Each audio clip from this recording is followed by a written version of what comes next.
4월 중순 농사정보입니다. 작물은 벼이며 내용은 모짜리 초기 관리입니다. 조팝꽃이 피었습니다. 모짜리를 준비할 때죠. 소독한 벽씨를 싹을 틔워 파종한 후 싹을 키워 푸르게 한 다음 모를 건강하게 길러 모내기를 합니다. 벽씨를 뿌리고 모내기를 할 때까지 과정을 농사용어로 나열하면 파종, 출하, 녹화, 경화, 이양입니다. 한자로 된 이 농사용어를 풀어가며 설명하겠습니다. 파종은 벽씨를 모판에 뿌리는 것입니다. 출하는 싹이 나타나는 것입니다. 벽씨 소독에서 최하라는 용어가 있는데 출하와 최하의 차이점은 뭘까요? 최하의 최자는 재촉할 최이고 출하의 출자는 날 출입니다. 둘 다 싹이 나타나서 눈에 보이는 것인데 최하는 벽씨의 수분을 흡수시키고 온도를 높였을 때 씨껍질인 완결을 뚫고 유화가 나타나는 것이고 출하는 최하한 벽씨를 모판에 뿌리고 상토를 덮었을 때 초엽이 상토 위로 올라와서 보이는 것입니다. 최하는 씨앗에서 싹이 트는 것이고 출하는 상토 위로 싹이 올라오는 것입니다. 모 기르는 동안에 알맞은 온도와 햇빛의 조건은 표와 같습니다. 온도는 초기에는 30도 정도로 높은 것이 좋으며 후기에는 바깥 기온과 비슷하게 20도 정도로 낮은 것이 좋습니다. 빛은 초기에는 어둡게 하다가 나중에는 자연 상태의 빛을 쐬어줍니다. 모짜리 후기에는 온도와 빛의 조건이 자연 상태와 비슷하기 때문에 인위적으로 조건을 만들어줄 필요는 없지만 초기에는 모에게 필요한 조건이 자연 상태와 다르기 때문에 관리가 필요합니다. 벼농사 관리는 품종, 파종 방법이 다양하며 농약과 비료도 여러 가지입니다. 파종 방법은 씨를 직접 논에 뿌리는 직파법도 일부 있지만 대부분은 모를 길러서 모내기를 하는 이양법입니다.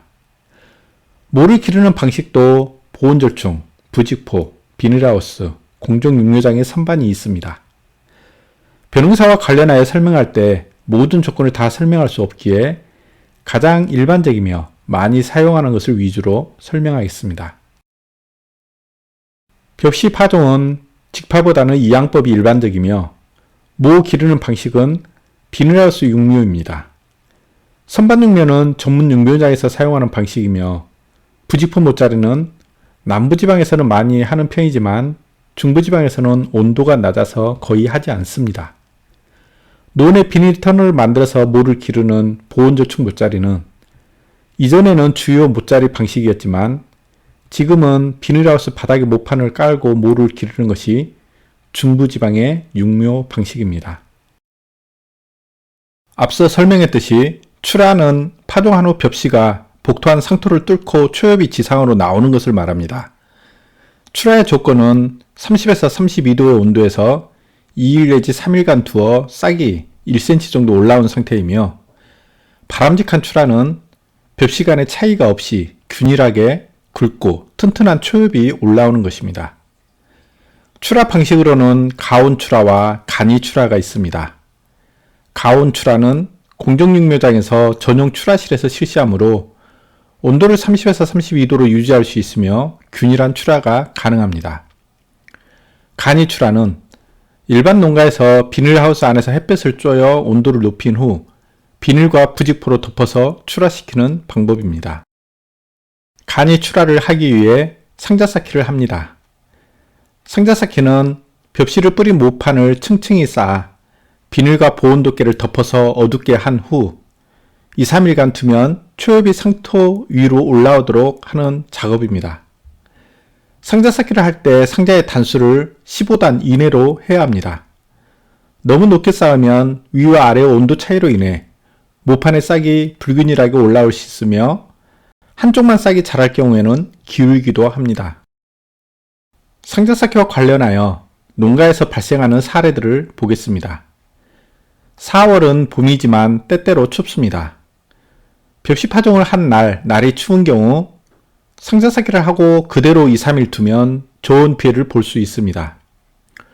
보온덮개를 덮었으니 따뜻할 거라고 착각할 수 있는데 보온덮개는 온도를 보존하는 것이지 온도를 높이는 것은 아닙니다. 날이 따뜻한 날 상자쌓기를 하면 따뜻하게 데워진 모판이 그대로 유지되지만 추운 날 상자쌓기를 하고 보온덮개를 덮으면 찬 모판이 찬 상태로 유지되는 것입니다. 모판을 보온덮개로 덮은 것은 스티로폼 상자 안에 음식을 두는 것과 같습니다. 따뜻한 밥을 넣어두면 식지 않고 보존되어 따뜻한 밥을 먹을 수 있지만 시원한 맥주를 넣어주면 나중에도 찬 맥주를 마실 수 있는 것과 같죠. 그러므로 추운 날 상자쌓기를 했다면 다음날 오전에 보온덮개를 벗기고 비닐을 씌운 상태에서 모판의 온도를 높인 후 오후에 보온덮개를 덮어 온도를 유지해야 합니다. 가온 출하는 육묘장에서 모판을 출하실에 넣고 온도를 30도로 조절하기 때문에 이틀 정도 지나면 싹이 올라오지만 간이 출하는 온도 조절이 쉽지 않아 3일이 지나도 싹이 올라오지 않는 경우가 있습니다. 비닐과 보온덮개로 밀봉한 상태에서 5일 이상 상자쌓기를 하면 산소도 부족하고 빛도 없어서 사진 속의 모처럼 싹이 콩나물 자라듯 길게 자랄 수 있습니다. 처음 나오는 싹은 초엽인데 싹이 틀 때 산소가 부족하면 초엽만 특이하게 매우 길어지는 현상이 발생하죠. 상자쌓기를 통해 하얀 초엽이 1cm 정도 상토 위로 올라오면 모판을 바닥에 깔아줍니다. 옅은 빛에 2, 3일 두어 싹이 푸르게 녹화한 후 본격적으로 모를 기르게 되죠. 작업 과정을 줄이기 위해 상자쌓기를 생략하고 모판을 바로 하우스 바닥에 깔 경우에는 싹이 늦게 올라오며 불균일할 수 있습니다.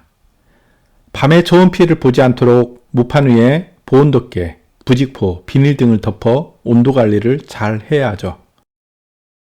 녹화는 푸른 싹 만들기입니다. 어두운 상태에서 출하한 하얀 초엽을 옅은 빛이 있는 곳으로 옮겨서 세포 내에 엽록소가 생겨서 녹색으로 변하게 하는 작업이죠. 보통 이틀 정도 실시하며 알맞은 온도는 낮은 25도, 밤은 20도입니다. 모판 상자의 복토가 축축한 상태면 물을 주지 않아도 되고 말랐거나 들뜨기 상태면 물을 줍니다. 물을 오후나 저녁에 주면 상토의 온도가 내려가서 뿌리의 생장이 떨어지므로 오전에 25도가량의 물을 주면 됩니다.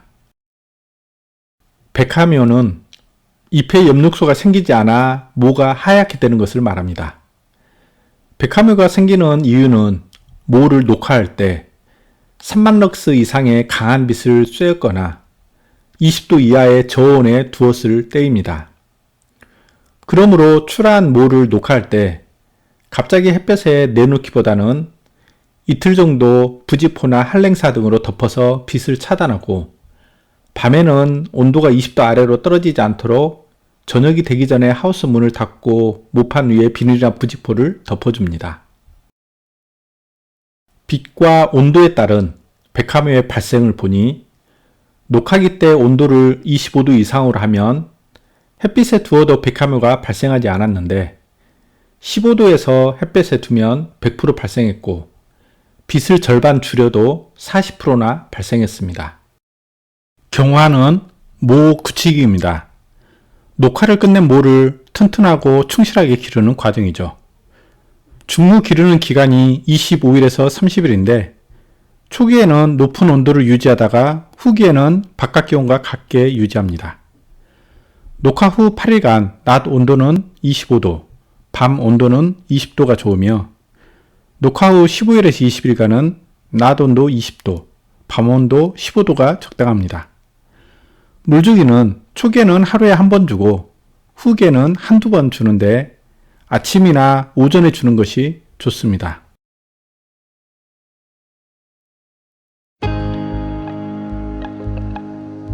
풀달력 들어보셨나요? 그 지역의 풀과 나무의 자람을 보고 농산일을 가늠하는 것이죠. 경기도 이천에서 벽씨를 언제 뿌리고 모는 언제 심을까요? 조팝나무 꽃 필 때 벽씨 뿌리고 이팝나무 꽃 필 때 모를 심습니다. 지금까지 벼 모짜리 초기 관리에 대한 설명이었습니다. 고맙습니다.